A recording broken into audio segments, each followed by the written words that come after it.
다 함께 사도신경하심으로 2025년 11월 14일 금요일 온라인 아침 기도회 하나님께 올려드리겠습니다. 전능하사 천지를 만드신 하나님 아버지를 내가 믿사오며 그 외아들 우리 주 예수 그리스도를 믿사오니 이는 성령으로 잉태하사 동정녀 마리아에게 나시고 본디오 빌라도에게 고난을 받으사 십자가에 못 박혀 죽으시고 장사한 지 사흘 만에 죽은 자 가운데서 다시 살아나시며 하늘에 오르사 전능하신 하나님 우편에 앉아 계시다가 저리로서 산자와 죽은 자를 심판하러 오시리라. 성령을 믿사오며 거룩한 공예와 성도가 서로 교통하는 것과 죄를 사하여 주시는 것과 몸이 다시 사는 것과 영원히 사는 것을 믿사옵나이다. 아멘. 찬송가 342장 찬송하시겠습니다.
하나님 아버지 감사합니다. 지난밤에도 주님께서 저희들을 지켜주셔서 평안한 가운데 재워주셨다가 이 새벽에도 친히 깨워주셔서 주님께서 허락하신 새날을 맞이하게 하심을 감사드립니다. 오늘 하루의 일과를 주님께서 주시는 말씀을 통해 영적인 능력을 공급받고 시작하기 위해 이 시간에도 주님께서 부르심에 순종함으로 나왔습니다. 이 시간에 주님께서 베푸시는 말씀을 통해 오늘 하루를 살아갈 저희들을 향한 하나님의 뜻을 바르게 깨닫게 하시고 오직 저희들을 향한 하나님의 뜻대로 살아감으로 말미암아 주님께서 예비하신 승리의 축복을 누리며 하나님께 영광 돌리는 하루가 되게 하여 주옵소서. 감사드리오며 우리 주 예수 그리스도 이름으로 기도드리옵나이다. 아멘. 자, 이 시간에 하나님이 주시는 말씀은 역대하 32장 24절부터 33절까지 말씀 보겠습니다. 자, 화면을 보시면서 역대하 32장 24절부터 함께 합독하시겠습니다. 그때에 히스기야가 병들어 죽게 되었으므로 여호와께 기도하며 여호와께서 그에게 대답하시고 또 이적을 보이셨으나 히스기야가 마음에 교만하여 그 받은 은혜를 보답하지 아니하므로 진노가 그와 유다와 예루살렘에 내리게 되었더니 히스기야가 마음의 교만함을 뉘우치고 예루살렘 주민들도 그와 같이 하였으므로 여호와의 진노가 히스기야의 생전에는 그들에게 내리지 아니하니라. 히스기야가 부와 영광이 지극한지라 이에 은금과 보석과 향품과 방패와 온갖 보배로운 그릇들을 위하여 창고를 세우며 곡식과 새 포도주와 기름의 산물을 위하여 창고를 세우며 온갖 짐승의 위안간을 세우며 양떼 우리를 갖추며 양떼와 많은 소떼를 위하여 성읍들을 세웠으니 이는 하나님이 그에게 재산을 심히 많이 주셨음이며 이 히스기야가 또 기혼의 윗샘물을 막아 그 아래로부터 다윗성 서쪽으로 곧게 끌어들였으니 히스기야가 그의 모든 일에 형통하였더라. 그러나 바벨론 방백들이 히스기야에게 사신을 보내어 그 땅에서 나타난 이적을 물을 때에 하나님이 히스기야를 떠나시고 그의 심중에 있는 것을 다 알고자 하사 시험하셨더라. 히스기야의 남은 행적과 그의 모든 선한 일은 아모스의 아들 선지자 이사야의 묵시책과 유다와 이스라엘 열왕기에 기록되니라. 히스기야가 그의 조상들과 함께 누움에 온 유다와 예루살렘 주민이 그를 다윗 자손의 묘실 중 높은 곳에 장사하여 그의 죽음에 그에게 경의를 표하였더라. 그의 아들 므낫세가 대신하여 왕이 되니라. 아멘. 여러분, 우리가 살다 보면 불가능해 보이는 일이었는데도 하나님의 도우심으로 큰 성공을 맛볼 때가 있습니다. 물론 이때 믿음의 사람이라면 하나님께 감사합니다. 그러나 이때 하나님께 감사 찬송하면서 동시에 조심해야 할 것이 있습니다. 자칫 교만에 빠지지 않을까 조심해야 한다는 겁니다. 그리고 오직 은혜 베푸신 하나님만 높여야 한다라는 겁니다. 자, 오늘 보면 24절 말씀 보시기 바랍니다. 아수르가 침공했다가 대패한 아수르 왕 사네립이 돌아간 후에 어느 날 히스기야가 죽을 병에 걸립니다. 이때 히스기야가 간절히 기도했는데 하나님께서 이사야 선지자를 통해서 응답에 대한 증거를 보여주십니다. 아하스의 해시계의 해그림자를 10도나 물러가게 해주신 겁니다. 결국 하나님께서 히스기야의 생명을 15년이나 더 연장시켜 주십니다. 그런데 25절에 보니까 이때 히스기야가 교만해져서 그 받은 은혜를 보답하지 않았다라고 하고 있습니다. 여러분, 이때 히스기야의 어떤 모습을 하나님께서 교만함으로 보신 걸까요? 하나님께 감사할 일을 주셨다면 그 하나님의 은혜를 잊지 않고 늘 하나님만 높여야 합니다.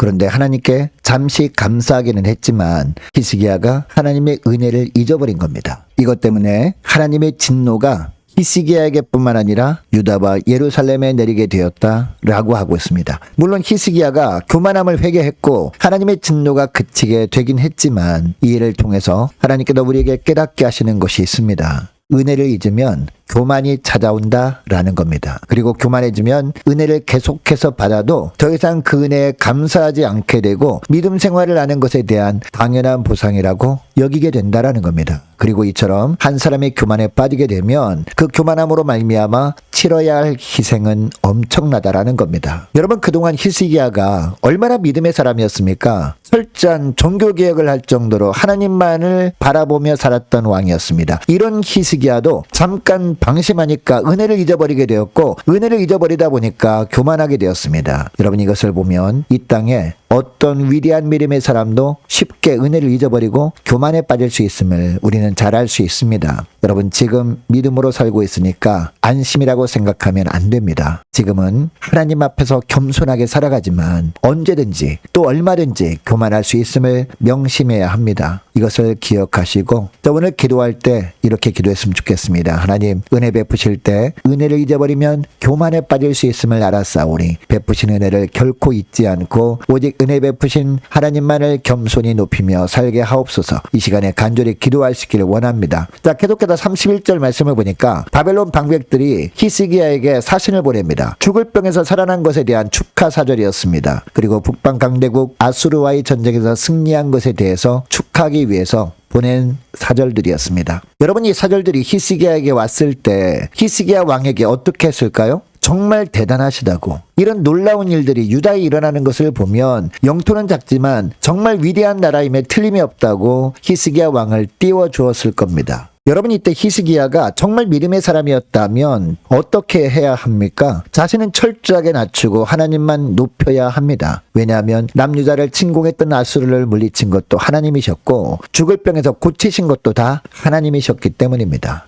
그래서 히스기야는 이 모든 일들을 다 하나님께서 행하신 것이라고 그들에게 하나님을 소개해야 했습니다. 여러분, 그런데 히스기야가 어떻게 합니까? 유다가 얼마나 위대한 나라인지 그 사신들에게 낱낱이 보여주고 맙니다. 심지어 넷항곡까지 보여줌으로 말미암아 훗날 바벨론이 남유다를 침공할 빌미를 제공하고 맙니다. 사실 이 바벨론의 사신들 영적으로 보면요, 하나님이 보내신 자들이었습니다. 이 바벨론의 사절단을 통해서 히스기야의 마음을 테스트하신 겁니다. 당시 히스기야는 물론 겉으로는 이 모든 축복을 하나님이 주셨다고 백성들 앞에서 고백은 하였을 겁니다. 그리고 하나님께 제사를 드리면서 하나님께 감사도 했을 겁니다. 그런데 정말 그의 안에 어떤 마음이 숨겨져 있는지 하나님은 테스트하시려고 바벨론의 사절단이 히스기야를 찾아오도록 한 것이었습니다. 여러분, 오늘날도 하나님은 우리에게 다양한 축복을 허락하십니다. 그런데 그 축복들을 주시는 이유가 있습니다. 하나님이 주신 그 축복들과 그 축복을 주신 하나님 사이에서 우리 마음이 어디에 있는지 테스트하기 위해서 주시는 경우가 많습니다. 그러므로 축복은 우리를 하나님과의 더 깊은 관계로 이끌기도 하지만 때로는 하나님을 멀리하게 만들어버리기도 합니다. 여러분, 그러므로 하나님의 축복을 주실 때마다 축복을 베푸신 하나님의 위대하심을 전하는 기회로 삼음으로 말미암아 마음이 하나님이 주신 축복이 아니라 축복을 주신 하나님께 있음을 하나님께 보여드릴 수 있는